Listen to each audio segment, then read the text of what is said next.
The session 8 of urban governance covers urban services and infrastructure. The main features of urban services and infrastructure are economies of scale. These services provide economies of scale to income and productivity. Natural monopoly, which means marginal cost of services declines over a large range of production. In simple words, if we arrange our water, if we take our solid waste to dumping site, if we construct road in front of our house, the cost is more as compared to the work done by municipal body or other provider. High externalities, that is, the external impact of these services is very high. Suppose water, we take water and fell sick, then our productivity is affected. Roads may create congestion. If solid waste is not collected, there may be problems in the health, in the environment, and in the overall movement in the city. Non-excludability is the fourth important aspect, which means it is difficult to exclude users from services.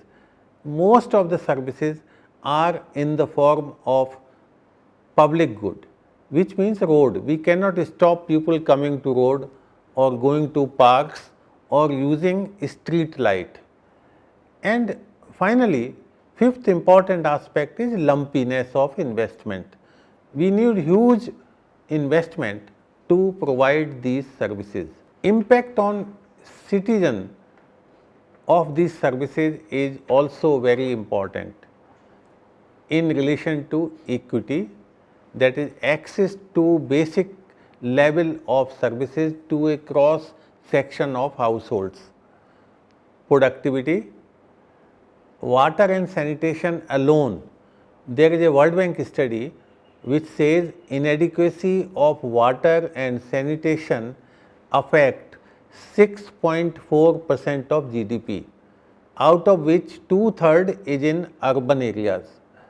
Quality of life in terms of environment and human health, congestion, flooding is another important aspect. If drainage system is not laid properly, we have seen flooding in Mumbai, Gurugram, Chennai, and normally these things escapes attention unless something happened like what happened in Surat in terms of plague. Suddenly, as a result of solid waste mismanagement, plague erupted and it affected the economy of entire country. Even antibiotics were not available in the market. Gap in the infrastructure and services is fairly high. 24/7 water is rarely available. Leakages in water supply are very high. Sewage is not treated properly. Drainage plan is not available in most of the cities. Urban flooding is a common phenomena. Municipal roads are fairly inadequate, not maintained properly. Lack of planning on energy and environmental issues as a whole, and poor asset management, that is parks, playgrounds and community services, are important areas of normative gap, and therefore, the gap in financial terms is as high as 51 to 91 lakh crore at 2010 prices. Institutional framework of urban infrastructure and services is fairly complex. There is intergovernmental setup. Central government has HUDCO, National Housing Bank, Central Public Works Department, NBCC, Central Pollution Control Board, etc. From state level, we have transport agencies, State Disaster Management Authority, State Pollution Control Board and financing institutions, etc. At town level, we have city government as mother institution supported by Development Authority, Improvement Trust and other agencies. So, urban local body is the mother institution. In addition, the towns under Smart City mission have special purpose vehicle which are also supposed to support the city government. There are more than 90 SPVs in the country. There is a reform agenda taken up by schemes and programs of Government of India, state governments and municipal body itself.